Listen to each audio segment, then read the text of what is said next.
thank you, and welcome back to Oxford, where a bizarre game has closed with Ole Miss getting the victory 25-23. Greg, I guess there are a lot of things to examine in this game. LSU's anemic offense for the third consecutive game certainly is an issue. It never showed up tonight with any consistency. However, there also were some heroic moments which gave LSU a chance to win the game. Well, LSU had a chance because they got some outstanding performances by a couple of people here and there.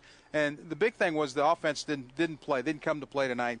LSU could only rush for 40 yards, and that's a big negative when you're LSU in the way Les Miles likes to run his offense. He likes to have a running game.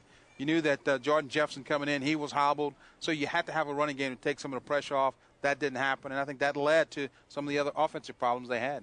Well, when the offensive problems show up for LSU to get points, sometimes it falls on special teams, and LSU got a big field goal block and turned it into 7. Well, they get the field goal block, and Patrick Peterson comes along. He's going to scoop the ball up and then take it into the end zone. At this point, Lynn, LSU's leading the ball game 7-3. So they're in position. You think LSU's going to take it over. And then Jefferson comes back and throws a pass.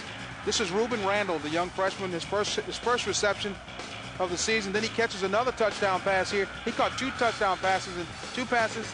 So he had a good night. I think LSU offensively was starting to find something. And then you knew they had to stop McCluster, and then they try to stop him and come up to stop the run, and he throws a 27-yard touchdown pass to Shea Hodges, and LSU never got back in the ball game after that. McCluster's the real deal. He rushed for nearly 150 yards. He threw for that touchdown, which proved to be the game winner for Arkansas.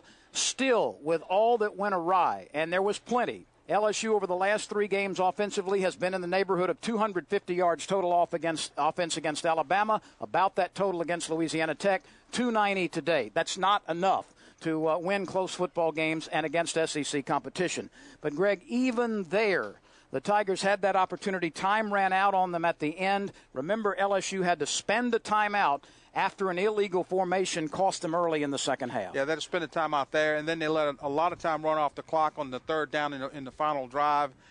That cost them, and then you get to the line of scrimmage with 1 second left. Once they start the clock, signal the ball ready for play, the clock's going to expire.